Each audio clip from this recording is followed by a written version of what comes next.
Başka. Arak tut. Boşta bir arak boşta kiren koyuyor. Böyle tutup. Assalomu alaykum. Eger sattas bu. Buni egerlar qanchadan bo'ladi ekan? Buni jabdigi bilan. Bu ko'pchilik joz bilan 25. Narxisi 20 ming. Narxisi 20 ming. Emjedan salgan bu qanday? Bular baqaterek. Baqaterekdan salgan.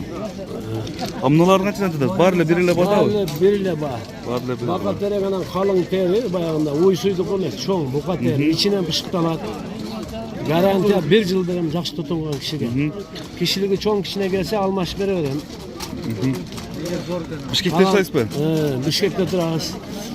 Qarag'alta. Anan biz ham at mingan ustamizda shu yeri bor.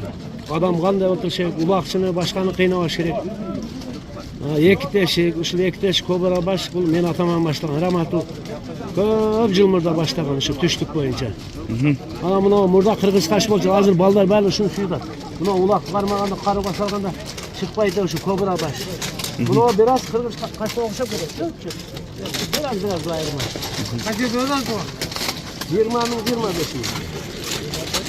Tuğandar bunu eger 25 ming tutat, bunu jabdigi bilan, jabdigi jo'g'i 20 ming tutadi. Siz nima qilasiz? Nomeringizni aytmoqchisiz? YouTube'ga kirishim kerak. 706 95 51 51. Bunu bir eger jasaganda qancha vaqt ketadi sizga? Qancha vaqtda jasaysiz buni? Bunu neda vaqt çok ketadi bu. O'tir qurbagan o'tir chaqiladi-da. Haq qurgaq qo'ygan ama 20 Haq qurgaq qo'ygan. Hozir o'z boshqama ishga chaqildi. Va YouTube'da yuzda bir chiqarildi. Men atamni egar hech chiqmaydi. Ukalarni chiqmayashadi. Daha kirib qo'yadi. Bilmagan odam ko'rdim.